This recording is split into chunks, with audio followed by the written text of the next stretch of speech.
In the vast world of One Piece, there are plenty of potential bad guys for the Straw Hats to square off against in the end. You've got Akainu, the dude who really messed with our main character, and then there's Emu, who's got the power to erase people from history. But let me throw another name into the ring, Marshall D. Teach. This guy's got the backstory, the attitude, and the lore to be one of the biggest baddies in manga. But to see why, we gotta rewind a bit. Teach's early years are a total mystery. We know squat about his childhood, except that he's got some special lineage and was orphaned. But despite his tough start, he held on to his dreams like a lifeline. He was all about visualizing what he wanted and making plans to get there. And what did he want more than anything? A devil fruit. Specifically, the darkness fruit. So, Teach joins up with the Whitebeard pirates, bides his time, and finally, after nearly 3 decades of waiting, fate hands him his dream on a silver platter. But instead of playing nice and sorting things out with his crewmate who found the fruit, Teach goes off the deep end. His impatience and big dreams lead him down a path of betrayal and chaos, making him one of the most intriguing villains in the series. So, the first meeting between Luffy and Blackbeard wasn't some epic showdown. Nope, it all started with a simple disagreement over food and drinks. But that little spat actually says a lot about these two future emperors. See, they both have these huge, crazy dreams, but they go about chasing them in totally opposite ways. Luffy's all about picking crewmates based on their personalities and goodness, while Blackbeard's more into raw strength and utility. So even though they're after the same thing, ordering some grub, their reactions are totally different. Then there's Bellamy, who thinks chasing dreams is a waste of time. But when he starts dissing Luffy's dreams, that just fires Luffy up even more. He's all about proving him wrong. Now, Blackbeard shares a similar mindset with Luffy when it comes to believing in dreams. But here's where things get interesting. While Luffy stays true to his beliefs, Blackbeard's more ruthless. He'll use anyone, including Luffy, to get what he wants. And that's what sets him apart as a villain. He's not afraid to crush someone else's dreams if it means getting closer to his own. But despite all that, Blackbeard still kinda respects Luffy's dream-chasing spirit, at least at first. But when push comes to shove, he's willing to toss Luffy aside if it means furthering his own ambitions. So yeah, the meeting between Luffy and Blackbeard might have started over something as simple as food, but it set the stage for a pretty epic rivalry between two of the biggest players in the One Piece world.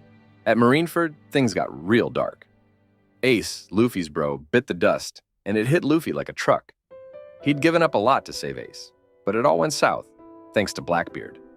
It was a gut punch that knocked Luffy to rock bottom. Meanwhile, Blackbeard saw his chance. Facing off against Whitebeard, his old mentor, was the culmination of years of scheming. Blackbeard thought Whitebeard was past his prime, so he went for the kill. But Whitebeard fought back hard, even though he was on his last legs. But Blackbeard didn't play fair. When Whitebeard fought back, Blackbeard's crew jumped in, ambushing him. It was a low blow, but that's Blackbeard for you. He'll do anything to get what he wants. And he got it. After Whitebeard was done, Blackbeard swooped in and snagged his devil fruit, the most powerful one out there.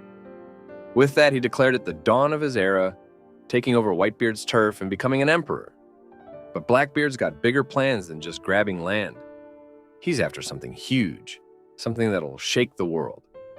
His mysterious past and ties to the infamous Rocks crew only add to the mystery. Then there's his beef with Shanks, Luffy's idol. They've been rivals since they were kids, and their showdown left Shanks with a gnarly scar. Blackbeard's relentless pursuit of power and his cutthroat tactics make him a real threat. His recent moves, like wrecking the revolutionary base and snagging powerful devil fruit users, show he's playing the long game. Every move he makes brings him closer to his goal: total domination. So yeah, Blackbeard ain't your run-of-the-mill pirate. He's a game changer, a force of nature who shakes up the world of One Piece with every step. And with his mysterious background, who knows what he's capable of next? When it comes down to it, being the top one isn't just about being flashy. Take Blackbeard, for example. He's not all about the grand entrances and dramatic speeches like some other villains. Nope, he's more about lurking in the shadows, waiting for his moment to strike. He spent ages on Whitebeard's crew, just biding his time until he could snag that darkness fruit. Then, bam, he made his move at Marineford, offing Ace and grabbing Whitebeard's power. Nowadays, he's back to playing the long game, pulling strings behind the scenes. But mark my words, when he's ready to step into the spotlight again, it's gonna be big. And with the final saga on the horizon, that moment's coming sooner than we think. Sure, Blackbeard might not always come off as the coolest villain. He's had his fair share of goofy moments, but that's part of what makes him interesting. He's not your typical bad guy. He's more like a reflection of Luffy, the hero of our story. And that's why he's shaping up to be the ultimate villain. He's got the mysterious past, the power, and all those ties to the big players in One Piece lore. Plus, his connection to Shanks, Luffy's hero, adds even more drama to the mix. So yeah, in my book, Blackbeard's the one to watch. Oda's been setting him up for a showdown with Luffy from the get-go, and I can't wait to see how it all goes down. But hey, that's just my take. What do you think?